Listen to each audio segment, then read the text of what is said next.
आओ आओ भाई, आओ, नमस्कार। ये परिचय कराते हैं, ये वरुण है और अभी कल जो रिजल्ट आया है 28 अगस्त को, उसमें आप डिस्ट्रिक्ट प्रोबेशन ऑफिसर विशेष जिला परीक्षा अधिकारी कहते हैं। बहुत बहुत बधाई आपको सर। और बहुत लंबे समय से लगे हैं और कैसे होता है, घाट घाट का पानी पीना, कभी यहाँ लिखना कभी वहाँ पढ़ना, ऐसा वरुण के साथ चलता रहा है। और आज आप लोगों के बीच हैं, अब तो हम लोग कुछ खास बातचीत करेंगे। पहले तो वरुण आपको बहुत बहुत शुभकामनाएं इसके लिए। Thank you sir. हाँ, और कैसा लग रहा है? कैसा सर, मतलब एक बर्डन काफ़ी कम हो गया, ऐसा लग रहा है बहुत सालों से कोई बर्डन कैरी कर रहा था, वो फाइनली अब आगे बढ़ सकते हैं। नहीं बिल्कुल वहीं पे नहीं खड़ी रहे, अब खड़ी रहेंगे, अब आगे बढ़ेंगे। वैसे जॉब जैसे आपने घर में क्या, घर वालों का जो एक ओपिनियन आया, जैसे आप पहले रिजल्ट कौन देखा, कौन बताया आप? सर, टेलीग्राम चैनल में तो यही रोज़ ही यही चलता था कि आ जाएगा आ जाएगा, तो ऐसे ही मतलब डाउट ही होता था। बट रात को 8 बजे किसी ने बोला कि 8 बजे पक्का आएगा, तो फिर मैं 8:15 बजे मैंने जैसे ही चेक किया तो मेरे को PDF फाइल दिखी। मैंने PDF फाइल खोली नहीं, मैंने एक्चुअली मम्मी लोग सब डिनर कर रहे थे तो मैं उनके पास गया और मैंने बोल दिया कि रिज़ल्ट आ गया। और कुछ सेकंड्स के लिए तो सभी बिल्कुल चुप, मतलब एकदम से बिल्कुल बिल्कुल चुप हो गए कि ठीक है देखो। मैंने जैसे ही देखा तो PDF खुल रही थी, उससे पहले मतलब जैसे मैंने अपना रोल नंबर डाला तो उसमें कलर, मतलब जो भी आप डालते हो फाइंड करने के लिए, तो कलरफुल हो जाता है। तो PDF में एक पार्ट में कलर आ गया था, नाम नहीं आया था, कलर दिखने लग गया था। तो मैं समझ गया कि नाम तो मेरा है।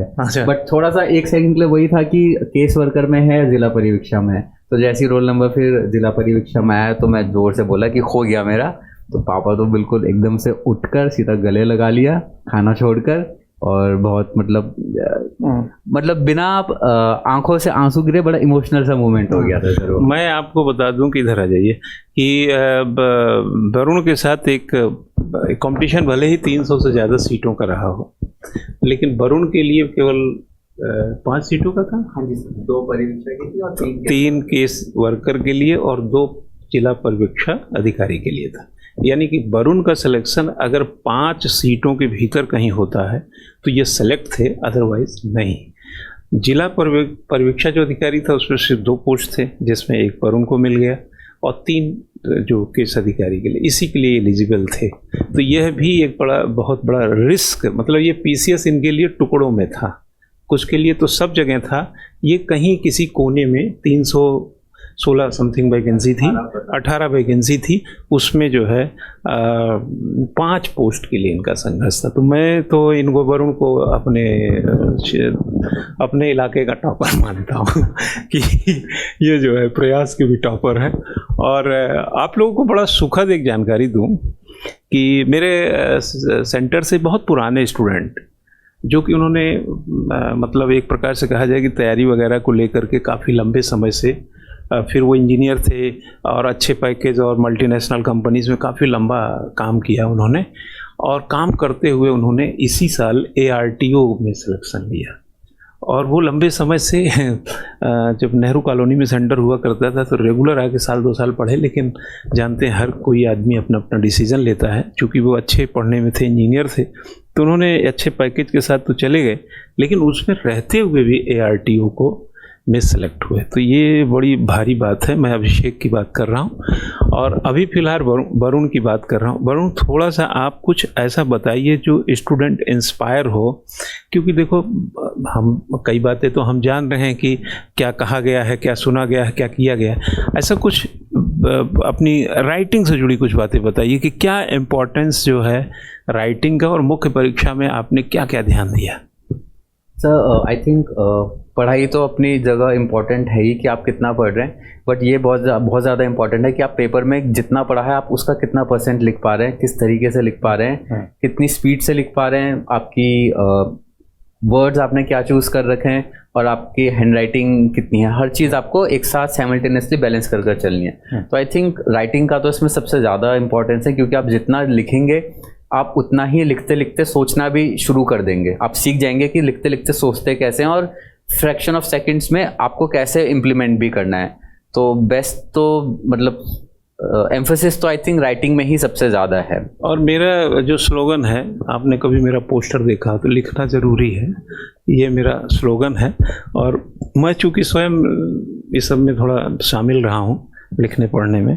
जब मैं 21 बरस का था तब मैं अखबारों में छपने लगा था, तो मेरी यात्रा राइटिंग के साथ बड़ी सुनहरी रही है और बहुत ही कौतूहल से भरी रही। मैं एक अच्छे रिसर्च के पॉइंट ऑफ 60-70 पेज मेरे सामने हों तो मैं उसको 20 मिनट में समझ लेता हूँ कि इसमें क्या काम की चीज़ है, क्या काम की चीज़ नहीं है। तो ये बहुत अच्छी बात बताई उन्होंने। और प्रेजेंटेशन पे मैं अक्सर क्लास में, आप लोगों को भी ये चीज़ जानकारी में होगा कि क्लास में ये बात दोहराने से नहीं चूकता हूँ कि जो टिक करेगा तो वो तो एक इंटेंसिव एनालिसिस से बाहर रहेगा, लेकिन जो व्यक्ति लिखेगा वो अंतिम सफलता में गिना जाएगा। साक्षात्कार जरूरी है, साक्षात्कार का भी थोड़ा अनुभव ले लेते हैं। वरुण, आपका हम लोगों ने लंबे समय, मुझे लगता है फरवरी में रिजल्ट आ गया था, और आपका इंटरव्यू कब था? सर 2 जुलाई को था मेरा। 2 जुलाई का इंटरव्यू। खास तो आपको बताएं तो जो अभिषेक की चर्चा की है उनका भी 2 जुलाई का ही इंटरव्यू था। आप फरवरी से रिजल्ट आया हो और जुलाई में आप इंटरव्यू दे रहे हैं और इंटरव्यू की दशा से 4 महीने से गुजर रहे हो, तो अपने आप में व्यक्ति सैचुरेटेड हो जाता है। उसका कोई अनुभव, हम लोग तो बहुत मॉक इंटरव्यू, अंदाजन कितने मॉक इंटरव्यू आपने लिया होगा? सर 3 to 4 मुझे याद है, 3 to 4 मैंने मॉक किए थे। और पर्सनल इंटरेक्शन में देखें तो पर्सनल तो सर आपके साथ ही जो मेरे डाउट्स थे मैं वही उसी पे ज़्यादा बात करता था, बट इतना सफिशिएंट आई थिंक। बहुत ज़्यादा मॉक भी नहीं करने चाहिए। पर्सनल इंटरेक्शन में ये है कि आपको अपने डाउट्स चाहे जितने छोटे हों बड़े हों वो क्लियर कर लेने चाहिए। चाहे मैं तो टाई, शूज़, हर चीज़ के डाउट मैंने क्लियर करे, मतलब जितना हो सका। कितना कोट पहन के आप आए? कोट कितने कि मुझे लगता है मैं तो ज़्यादा ध्यान नहीं है, 3-4 कोट तो आप बदल चुके थे सर। हाँ, मैं मतलब ड्रेस अपनी चेंज ही कर मॉक में आ रहा था कि ये कैसा लग रहा है, ये कैसा लग रहा है, ये शूज़ कैसे लग रहे हैं, ये टाई कैसी लग रही है। तो उसी के बेसिस पे ही फिर फाइनल इंटरव्यू दिया था। आपको ऐसा लगता है वरुण की जो आज के दौर के कंपटीशन है और आज का जो युवा है जिसमें आप भी शामिल हैं, हम तो थोड़ा पीछे हो गए, मतलब हमारी एज के हिसाब से। पहले के जो हमारी युवा के टाइम में जो सोच, कंपटीशन को आप बहुत स्मार्ट तरीके से लोग लेने लगे हैं, क्या उसकी ज़रूरत है? जैसा कि परीक्षा में अभी भी चुनौतियां उसी ढंग की पड़ी हुई है, बहुत ज़्यादा जल्दबाजी करना, कम समय में फलाना कर लेना, जल्दीबाजी दिखाना, ऐसा तो नहीं लगता युवा जैसे इसको बहुत हल्के में ले रहा है? और गहराई से ले तो क्या लेना चाहिए? सर आई थिंक इस टाइप के एग्ज़ाम्स में ये काफ़ी टाइम टेकिंग होता है, और ये फिज़िकली तो आपको थकाता ही है बट मेंटली भी बहुत आपको टेस्ट करता है। तो इसके लिए थोड़ा पेशेंस होना तो बहुत ज़्यादा ज़रूरी है कि अगर आप ऐसा नहीं सोच सकते कि आप फर्स्ट ईयर में ही आए और आपने फर्स्ट टाइम में अटैम्प्ट दिया और आपका क्लियर हो जाए। मीन्स हो जाए तो वेल एंड गुड, बट नहीं हो तो आपको प्रिपेयर रहना पड़ेगा कि ये लंबी लड़ाई है और काफ़ी स्टेप बाय स्टेप है, क्योंकि प्री का पैटर्न बिल्कुल अलग है, मेंस का अलग है, फिर आपको इंटरव्यू में थोड़ा अलग टाइप तैयारी करनी पड़ती है। अभी अगर यंगस्टर्स की बात की जाए तो ऐसा भी हो सकता है, नॉट नेसेसरली, पर ऐसा भी हो सकता है कि जल्द से जल्द सबको सक्सेस चाहिए और वो टाइम शायद नहीं इतना देना चाहते। हमें भी मींस 2 अटैम्प्ट दिए, अगर यूपीएससी की बात करूं 2 अटैम्प्ट दिए और लगता है कि बहुत सफिशिएंट है, इससे आगे हमें नहीं जाना चाहिए। बट बहुत सारे ऐसे भी हैं जो लगे रहते हैं, उनको विद टाइम उनको इनफैक्ट कॉन्फिडेंस आ जाता है कि हम कर सकते हैं, क्योंकि उनको अपनी स्किल्स दिखने लग जाती है, किस तरह से वो एग्ज़ाम को अप्रोच करते हैं वो उनको समझ में आने लग जाता है। तो थोड़ा सा पेशेंस, टाइम टेकिंग चीज़ है, एग्ज़ाम का पैटर्न को समझना भी ज़रूरी है, उसके हिसाब से फिर अपनी प्रिपरेशन की जाए। नहीं, ठीक बोल रहे हैं आप। असल में हम भी 22 साल से पढ़ाते पढ़ाते day by day generation change भी देखा। तो पढ़ाई को मुझे ऐसा लगता है कि लोगों को लगता है मुझे आता है इसलिए सिलेक्शन हो जाएगा, जबकि मैं ये बताता हूँ कि आप बताएंगे तब आपका सिलेक्शन होगा। अब जैसे वरुण अपने घर में होते हैं, बहुत अच्छी बात इनके मन में है, लेकिन बताने के प्लेटफॉर्म पे ही नहीं आएंगे तो लोगों को कैसे पता चलेगा? ठीक है, कोई रोचक ऐसा तथ्य जो इंटरव्यू में आपको लगा कि यार मेरा तो इंटरव्यू ही गया, ऐसा कोई कहीं पे लगा था? हर पॉइंट पे लग रहा था। आई मीन क्योंकि 4 महीने का गैप हो गया था, फेब एंड में रिजल्ट आया था और 2 जुलाई को इंटरव्यू हुआ था। तो मेरी मार्च में तो मैं बिल्कुल बहुत अच्छी प्रिपरेशन थी मेरी। मींस अपीयरेंस की बात करूं, कॉन्फिडेंस की बात करूं, आंसर जिस तरह देने उस तरह की बात करूं, बट टाइम के साथ साथ वो चीज़ें अपने आप ही थोड़ी डिफ्यूज सी होने लग गई, मैं खुद फ्रस्ट्रेटेड फील होने लग गया, क्योंकि एक्चुअली जो स्ट्रगल चल रहा था वो मेरा तो 10 साल से ही चल रहा था, उसमें एक एक दिन फिर अब मेरे को बहुत भारी पड़ने लग गए थे। उसका इम्पैक्ट डेफिनेटली इंटरव्यू में हुआ है। जितना मुझे लगता है मैं कैपेबल था जिस तरह का डिलीवर करने के लिए, मैं उतना नहीं कर पाया। वहाँ पे जाकर डर तो मुझे बिल्कुल नहीं लगा, ना ही ऐसा लगा कि बिल्कुल घबराहट में जवाब ही नहीं दे पा रहा हूँ, हाथ कांप रहे हैं या आवाज़ कांप रही है, वो चीज़ बिल्कुल नहीं हुई थी। बट हाँ, काफ़ी क्वेश्चंस में मुझे बोलना पड़ गया कि सर मुझे नहीं आता है, मैं इसके बारे में देखूंगा। और इनफैक्ट थोड़ी पता नहीं क्या हो गया था उस टाइम, ने गलत आंसर हुआ या सॉरी किया, आप जैसा कि बोल रहे हैं कई चीज़ों में हो जाता है। आपने मुझे इंटरव्यू के बाद भी मुझे बोला था कि इंटरव्यू अच्छा नहीं गया है, तो मैंने जनरली मेरी एक सरल भाषा यही है कि जो हो गया हो गया, ज़्यादा तनाव लेने की ज़रूरत नहीं है।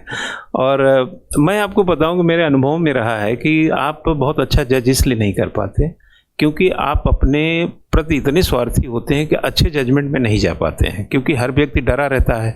वो सोचता है यार मैं इंटरव्यू दिया, मेरा रिजल्ट जो है कहीं डामाडोल ना हो जाए। तो आप इवैल्यूएशन अपना जब करने जाते हैं तो वो डर के साए में करते हैं, यानी रिस्क में इश्क ठीक से नहीं होता, वैसे रिस्क से इश्क हो जाए तो फिर रिस्क नहीं रहता है। तो उस तर्ज पर अगर देखें तो आपका जो डरा हुआ भाव था वह भी कहीं ना कहीं एक सकारात्मक इसलिए था क्योंकि व्यक्ति को जब चयन के अंतिम कदम पे होता है पड़ाव पे, तो इतना स्वाभाविक है। हम लोगों के साथ भी बहुत डर भय काम करते रहे होंगे। अब ये बात और है कि पढ़ाते लिखाते हैं तो इन सबसे बहुत मतलब नहीं रहता, लेकिन ये बात सही है कि इंटरव्यू का हर प्रश्न प्रभावित करता है और हमेशा ये रहता है कि मैं इसका जवाब कितना बढ़िया दे रहा हूँ, कैसे और अच्छा कर सकता था, क्या निकलते निकलते इंटरव्यू अच्छा हुआ कि नहीं, तो वो कोई बड़ी बात नहीं है। लेकिन हमने ये कहा था कि मतलब चलो जो हो गया हो गया। लेकिन असल में कभी भी इंटरव्यू में हमेशा ये विचार रख के जाना चाहिए, या लिखित परीक्षा में भी, कि आप अगर बेहतर का मन आपका कह रहा है, आपको लगता है कि आपने जो किया वो बेहतर है, तो आपके मन से बेहतर शायद और कोई जजमेंट नहीं हो सकता है। तो आपका नंबर क्या आएगा वो तो देख लेंगे, लेकिन आपका रिटन इतना अच्छा रहा होगा कि अगर इंटरव्यू में कुछ 19-20 हुआ भी होगा तो वो सिलेक्शन में रुकावट नहीं बना। लेकिन आपके लिए चैलेंज बड़ा था। अभी एक दिन बीत गया, जैसे हम लोग अब खड़े हैं तो आप फील कर रहे हो सही से, मतलब चलो यार रोजगार मिल गया, अब कोई नौकरी खोज लिए हैं, अब पटरी ठीक से जीवन चलेगा। और मैं बताऊं आपको, तो मैं हमेशा, बच्चा लोग भी समझ लें कि मैं हमेशा कहता हूं कि आपके चयन से सबसे ज़्यादा खुश आपके माँ बाप होते हैं, उसके बाद आप स्वयं होते हैं, उसके बाद जो आपको पढ़ाया वढ़ाया है वो होता है, शायद चौथा पाँचवा कोई होता है नहीं होता है मालूम नहीं, कम ज़्यादा कोई हो तो हो, लेकिन होता नहीं कोई। लोगों को परेशानी ज़्यादा होती है, मुस्कुराते हैं बट कलेजे में कुछ और रखते हैं, है ना, ऐसा है ना। तो आप लोग भी अपना केयरफुल रहिए। अगर आप चाहते हैं कि अपने गार्जियंस को दुनिया की बहुत अच्छी चीज़ दें तो उनको तसल्ली दीजिए, और वो तसल्ली आपका करियर है। ये मुझे लगता है कि आपके माता पिता इन परिस्थितियों से कल से आज में गुजरे होंगे। कैसा लगता है? डेफिनेटली बहुत, मतलब घर का माहौल ही चेंज हो गया है। मैं तो मतलब जितना लंबा मेरा स्ट्रगल मतलब जो भी अप्स एंड डाउन्स देखे हैं मैंने, जो भी देखे हैं, तो मतलब मैं तो पर्सनली उसको फेस कर ही रहा था, बट मैं वो देखता था कि पेरेंट्स के चेहरे पर, उनके हाव भाव पे ये चीज़ें उनको भी इम्पैक्ट करने लग गई थी कहीं ना कहीं।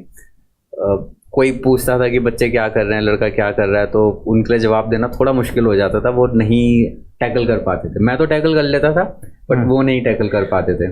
तो कल के बाद तो ये सब स्थिति नहीं है, स्थिति नहीं है स्थिति नहीं, परिस्थिति बदल गई। और कभी ऐसे, मैं ऐसे ही पूछ रहा हूँ बाय दफ़े, कभी मैं जनरली कभी पूछा भी होगा, शादी ब्याह के लिए कभी पहले बोले जब आप इधर उधर में थे, मतलब कि तैयारी में थे? सर वो तो मतलब मेरी बिल्कुल पर्सनल चॉइस है, तो मेरे को तो बहुत ज़्यादा इंटरेस्ट नहीं है शादी ब्याह में, तो मैंने तो ऑलरेडी पहले ही बोल रखा था, तो मेरे को किसी ने पुश भी नहीं किया, घर वालों ने नहीं वैसे पुश नहीं किया कि कर ले या देख ले, ऐसा कुछ नहीं, अभी तक तो नहीं रहा है सर। अच्छा वरुण, कि आगे अभी जो ये वाला एग्ज़ाम दिया था आपने?